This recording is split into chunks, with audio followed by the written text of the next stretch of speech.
I've been a full-time musician, traveling, performing all over this country and around the world. And what I've come to find to be the greatest and most effective and successful weapon that we can use, known to man, to combat such adversaries as ignorance, racism, hatred, violence, is also the one that is the least used by Americans. That weapon is called communication. How are the principles of jazz helpful in making a conversation with that you don't know how it's going to come out? Jazz is the musical art of improvisation, okay? That's what jazz is based upon. You play what you feel, okay? You're improvising constantly, right? Right. So I'm going into territory in which I did not grow up in. I did not grow up with Nazi ideology or KKK ideology. So literally, I'm stepping into a world, that I know about it on the periphery. I've experienced racism, but what's it like to be with these people, right? So I'm having to improvise constantly. Asian from Mexico and every other third world cesspool that's coming here to try to overrun our borders. What made you curious enough to get into this conversation?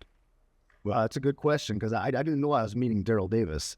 This was part of his film Accidental Courtesy, and the producer had reached out to me and said, do you want to be in this film? This is what we're doing. He didn't mention Daryl Davis, because in the movement, we knew who Daryl Davis was, because he was pulling people out. So I would agree to appear in these documentaries and these different films to promote the message of the movement. So I was going in there with the intention of spewing the propaganda of the movement. Instead, I would end up meeting somebody that would become like family. When I tried to escalate the situation and pound my fist on the table and say I'd fight to the last bullet for my people, Daryl didn't react. His mannerisms, his face, his tone, everything stayed the same. So that drew me into the conversation, like, what is up with this guy? Because normally when you get aggressive or escalate a situation, the other side does the same. It's human nature. Yeah. And he didn't do that.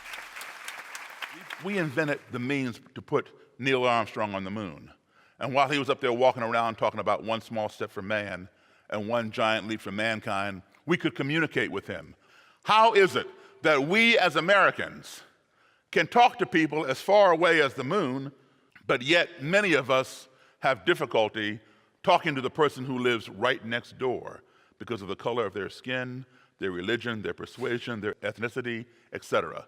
We are living in space-age times, but there's still too many of us thinking with Stone Age minds. Those of you who are anticipating or interested in having difficult conversations, I want you to know you can be surprised by love.